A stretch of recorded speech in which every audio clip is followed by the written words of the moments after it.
warahmatullahi wabarakatuh. Alhamdulillah ala nikmatillah, la haula wa la quwata illa billah. Subhanaka la ilma lana illa ma 'allamtana innaka anta alimul hakim. Puji syukur kepada Allah Subhanahu wa taala yang hingga hari ini kita masih diberikan kekuatan oleh Allah, kesehatan, sehingga kita masih berjumpa untuk ngaji dan semoga atau untuk kuliah, dan semoga dengan apa yang kita lakukan diniatkan untuk ibadah diterima oleh Allah Subhanahu wa taala. Pada kali ini, sebelum kita membahas terkait dengan tema Muqaddimah Anggaran Dasar Muhammadiyah, agar juga kita diberikan oleh Allah keberkahan atas apa yang kita jalankan, mari bersama-sama membuka kegiatan kali ini dengan membaca Al-Basmalah. Bismillahirrahmanirrahim. Terkait dengan tema yang akan dibahas pada kali ini berkaitan dengan organisasi Muhammadiyah, yakni Muqaddimah Anggaran Dasar Muhammadiyah. Muqaddimah Anggaran Dasar ini punya sejarah yang nantinya menjadi latar belakang mengapa di Persyarikatan Muhammadiyah itu harus atau ada Muqaddimah Anggaran Dasar Muhammadiyah. Dan apa saja kira-kira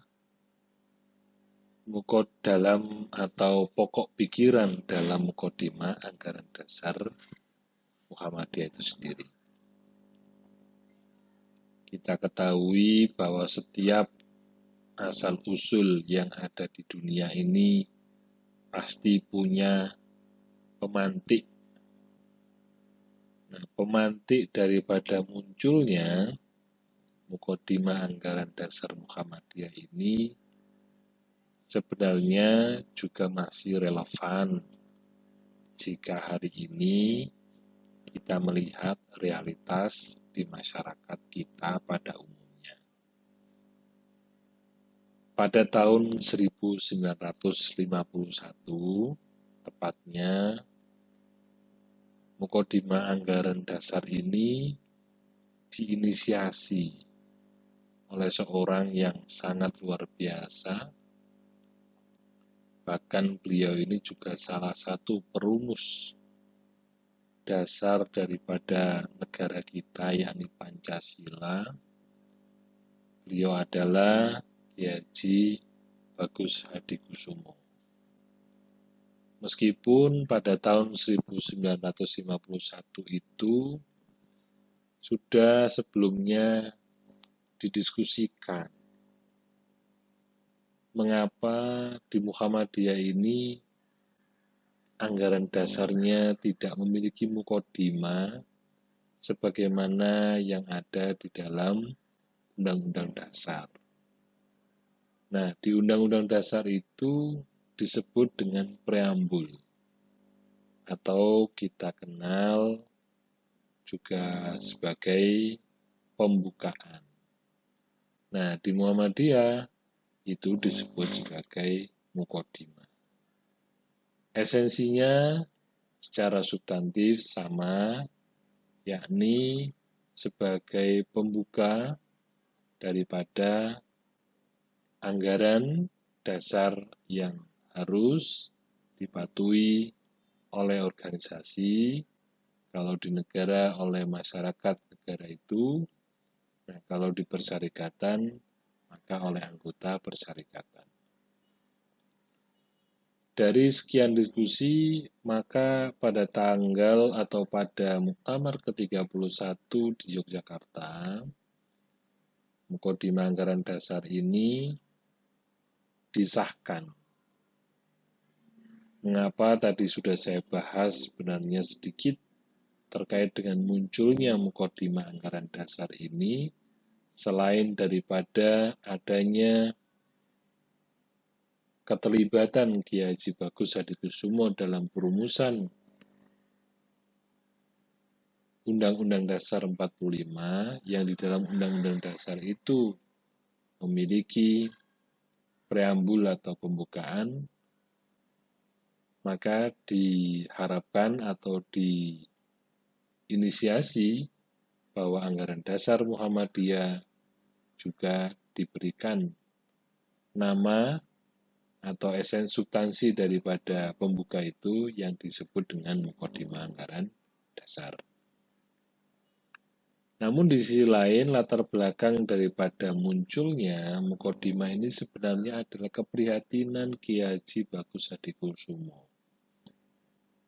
terhadap anggota persyarikatan yang sudah mulai ada kekaburan dalam Muhammadiyah yang disebabkan atau diakibatkan kehidupan yang telah berusia 30 tahun.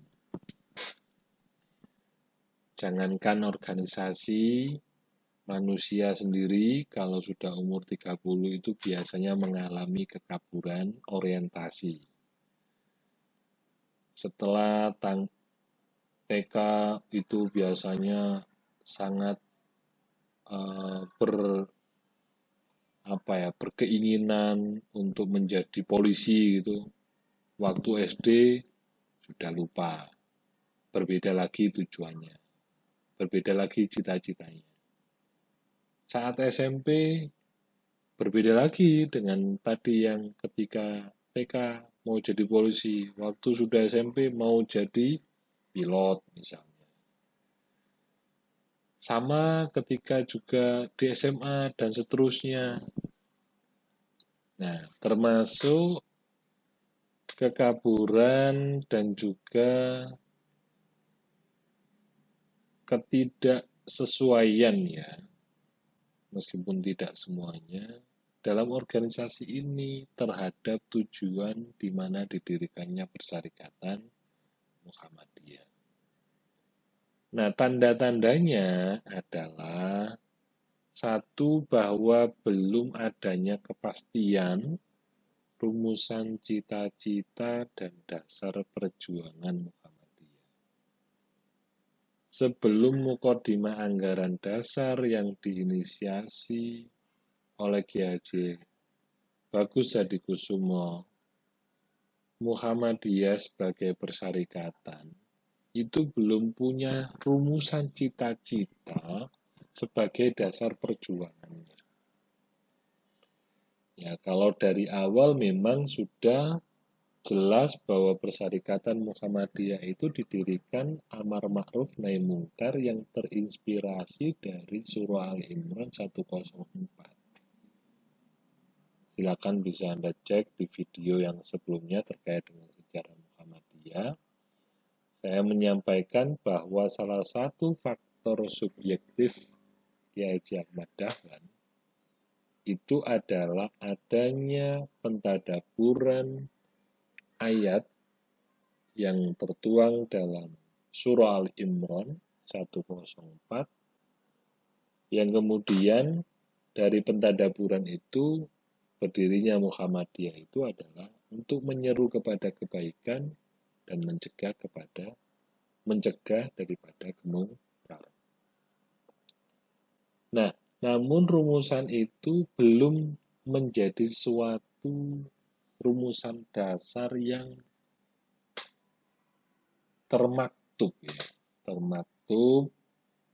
sehingga perlu adanya kepastian yang menjadikan driven para penggerak, para anggota yang ada di Muhammadiyah untuk selalu on the track. Sebagaimana ketika nanti atau ketika saat itu Muqaddimah anggaran dasar ini sudah dicetuskan. Yang kedua adalah bahwa ada desakan pertumbuhan dan perkembangan jiwa dan ruh anggota dan keluarga Muhammadiyah oleh perkembangan lahiriah ataupun kehidupan dunia. Jadi maknanya bahwa perlunya Muqaddimah anggaran dasar ini itu karena memang anggota Muhammadiyah sebenarnya sudah secara pendidikan itu mengalami pertumbuhan. Jiwanya sudah tercerahkan, pikirannya sudah berkemajuan, maka penting ketika organisasi Muhammadiyah itu memiliki cita-cita dasar perjuangan yang pada akhirnya nanti tidak ada kesimpang siuran atau mungkin kekaburan dalam melangkah atau dalam melaksanakan aktivitas-aktivitas persyarikatan sebagaimana yang tertuang dalam visi dan tujuan didirikannya persyarikatan ini. Yang ketiga, masuknya pengaruh luar yang tidak sesuai dengan persyarikatan ini menjadi kuat. Nah, ini yang kemudian bahwa ternyata di dalam Muhammadiyah itu juga terdapat orang-orang yang kemudian mereka mencoba untuk merubah baik itu arah pergerakan sehingga memberikan pengaruh terhadap anggota-anggota persyarikatan yang telah mendapatkan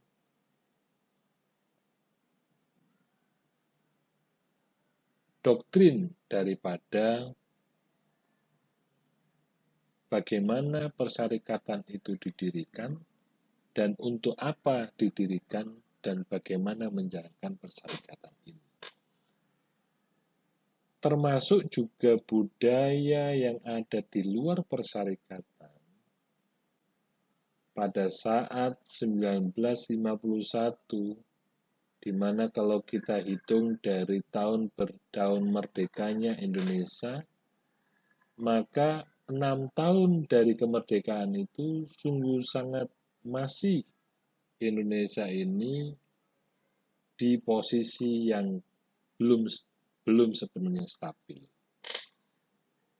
Dalam arti bahwa yang ketika ketidakstabilan dalam masyarakat itu, pengaruh-pengaruh budaya, pengaruh-pengaruh juga politik, itu menjadi satu bagian yang penting untuk menjadi perhatian daripada para tokoh di Muhammadiyah untuk merumuskan cita-cita dan juga arah perjuangan sehingga dijadikan pedoman guidance para anggota Muhammadiyah.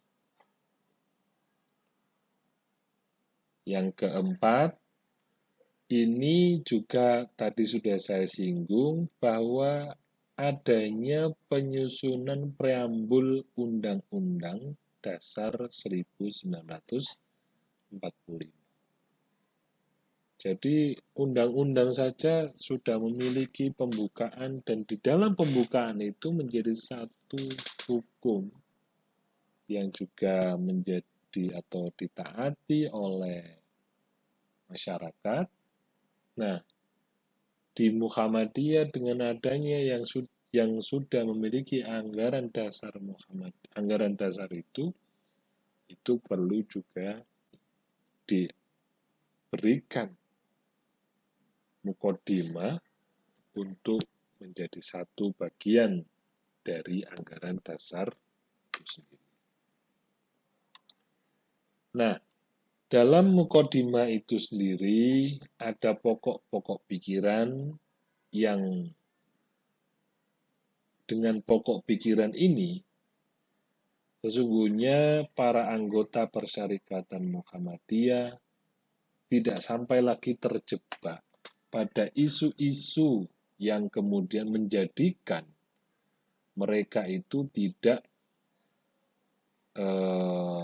sejalan dengan Muhammadiyah.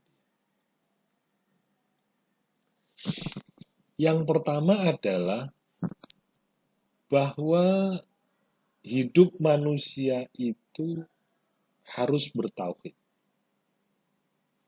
mengesahkan Allah, bertuhan, beribadah, serta tunduk dan taat hanya kepada Allah.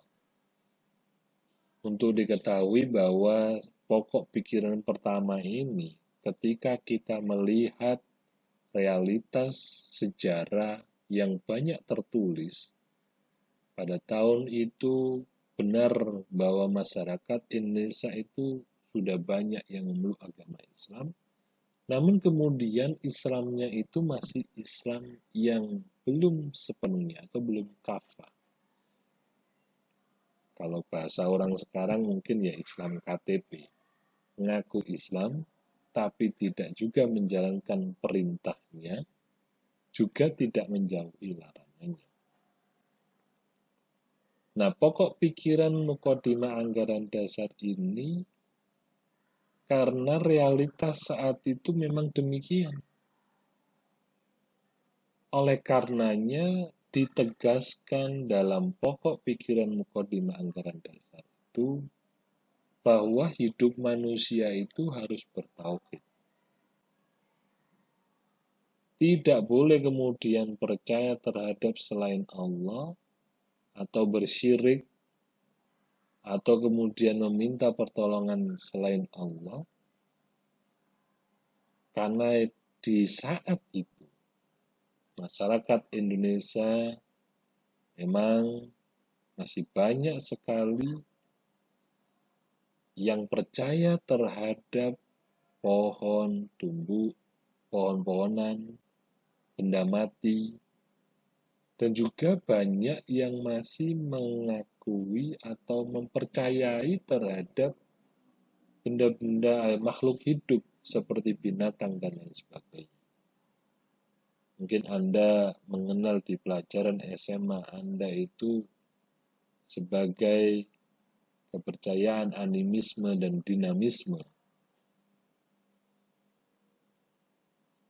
Pokok pikiran yang kedua adalah bahwa hidup manusia itu bermasyarakat. Tidak boleh hidup manusia itu secara individu, menyendiri, dan egois atau individualis. Karena memang sejatinya fitrahnya manusia itu bermasyarakat. Antara satu dengan yang lainnya saling membutuhkan, maka anggota Muhammadiyah khususnya dan pada umumnya dihimbau untuk menyadari dan melaksanakan bahwa kehidupan ini itu harus bermasyarakat.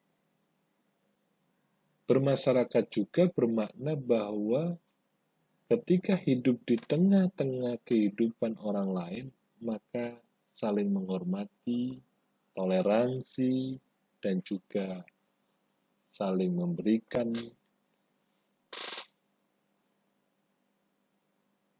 dorongan, menguatkan, dan juga mengajak kepada kebaikan dan menyeru kepada kebaikan serta mencegah terjadinya kemungkaran. Yang ketiga, hanya hukum Allah satu-satunya hukum yang dapat dijadikan sendi pembentukan pribadi utama. Jadi bukan karena yang lain, tapi memang hukum yang dapat dijadikan pembentukan kepribadian utama oleh manusia itu ya hukum Allah.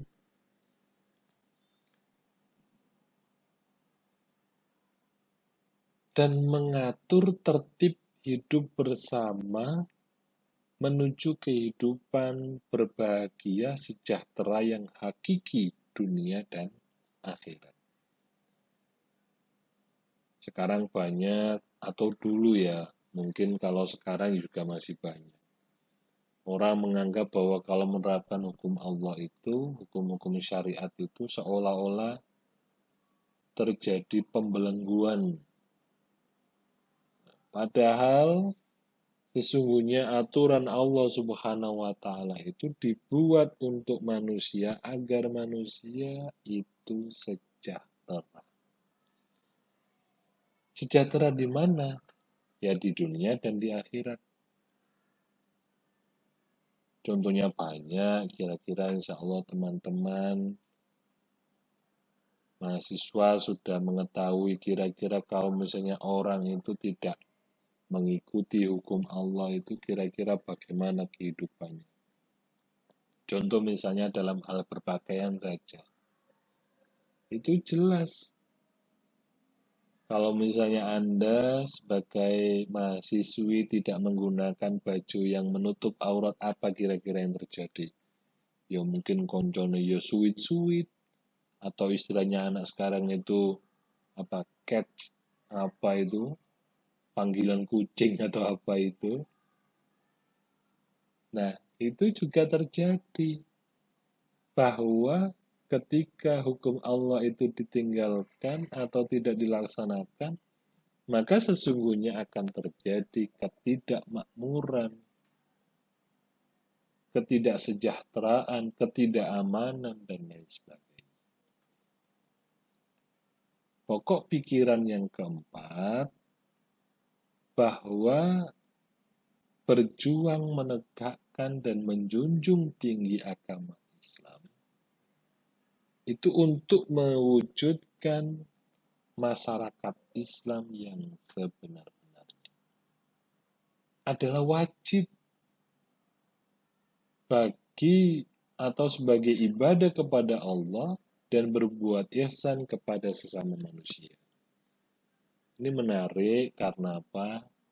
Karena pokok pikiran keempat ini sesungguhnya meminta kita sebagai manusia atau saat itu meminta kepada seluruh anggota persyarikatan bahwa setiap anggota memiliki tugas dan kewajiban untuk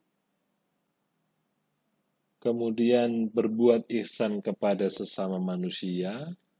Ya contohnya banyak, mungkin saling membantu. Dan juga beribadah kepada Allah. Terkhusus ibadah mahdo. Ibadah yang telah diperintahkan oleh Allah. Agar kemudian terdapat atau terwujudnya masyarakat Islam yang sebenarnya.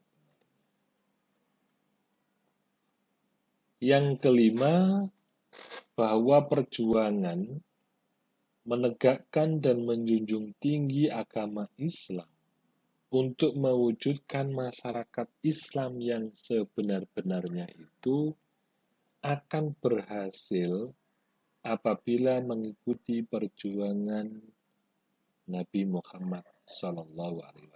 Jadi poin 4 tadi itu sebagai ibadah dan berbuat ihsan itu bisa terwujud apabila poin kelima ini dijalankan. Apa itu? Yakni perjuangan kita harus ittiba kepada Nabi besar Muhammad SAW. Yang keenam, pokok pikiran Muhammadiyah. Pokok pikiran Muqaddimah anggaran dasar Muhammadiyah itu bahwa perjuangan mewujudkan maksud dan tujuan hanya dapat dicapai apabila berorganisasi. Jadi beribadah, kemudian juga berbuat ihsan kepada sesama, itu dapat terwujud dan juga bagaimana agar Islam, masyarakat Islam yang sebenar-benarnya ini menjadi suatu keniscayaan itu apabila orang-orang yang masih belum berorganisasi itu masuk dalam organisasi. Dalam hal ini adalah Persyarikatan Muhammadiyah itu berharap bahwa kita tidak diperkenankan untuk berjuang secara mandiri-mandiri atau pribadi-pribadi. Maka jelas ketika membicarakan wal takum minkum ummatun dan hendaklah sebagian kalian menjadi segolongan atau berkelompok yada'una ilal khairi, kemudian menyeru kepada kebaikan, itu mengindikasikan bahwa segala sesuatu kebaikan itu sangat mudah dicapai apabila kita masuk dalam sebuah perkumpulan bersama-sama untuk mencapai tujuan yang dimaksud. Dalam hal ini adalah terwujudnya masyarakat Islam yang sebenar-benarnya. Yang ketujuh adalah bahwa seluruh perjuangan menuju ke satu titik tujuan Muhammadiyah, yakni terwujudnya masyarakat Islam yang sebenar-benarnya. Jadi, tauhid kepada Allah, bermasyarakat, hidup di dalam bermasyarakat itu sendiri, hukum Allah dijadikan pembentuk karakter dan kehidupan untuk menata kehidupan, tata tertib kehidupan bermasyarakat tadi, dan kemudian beribadah kepada Allah, berihsan kepada sesama, dan mengikuti apa yang telah dicontohkan oleh Nabi Muhammad SAW, berorganisasi, maka insya Allah titik tujuan utama terdapatnya atau terwujudnya masyarakat Islam yang sebenar-benarnya akan menjadi keniscayaan. Itulah mukadimah anggaran dasar Muhammadiyah yang menjadi satu bagian dari ideologi Muhammadiyah terkait dengan 7 pokok pikiran ini agar dapat dipahami oleh anggota persyarikatan dan juga bagi Anda mahasiswa mendapati kalimat-kalimat yang saya sampaikan 1-7 tadi tidak ada di dalam anggaran dasar Muhammadiyah itu menyeru kepada keburukan atau bahkan menyeru kepada permusuhan. Anda bisa lihat sendiri bahwa di dalam mukadimahnya pun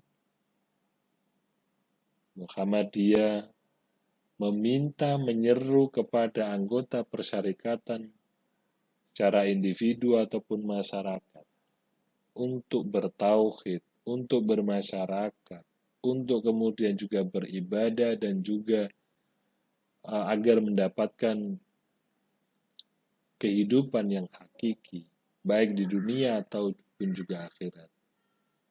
Berharap juga kemudian menegakkan agama Allah, mengikuti Rasulullah SAW cara berjuangnya, dan seterusnya. Semoga apa yang saya sampaikan ini memberikan satu pengetahuan baru kepada Anda, khususnya bahwa mukadimah anggaran dasar Muhammadiyah itu tidak satu pun pokok pikirannya itu menyeru pada anggota Muhammadiyah untuk berbuat kezaliman ataupun juga meminta untuk perpecahan.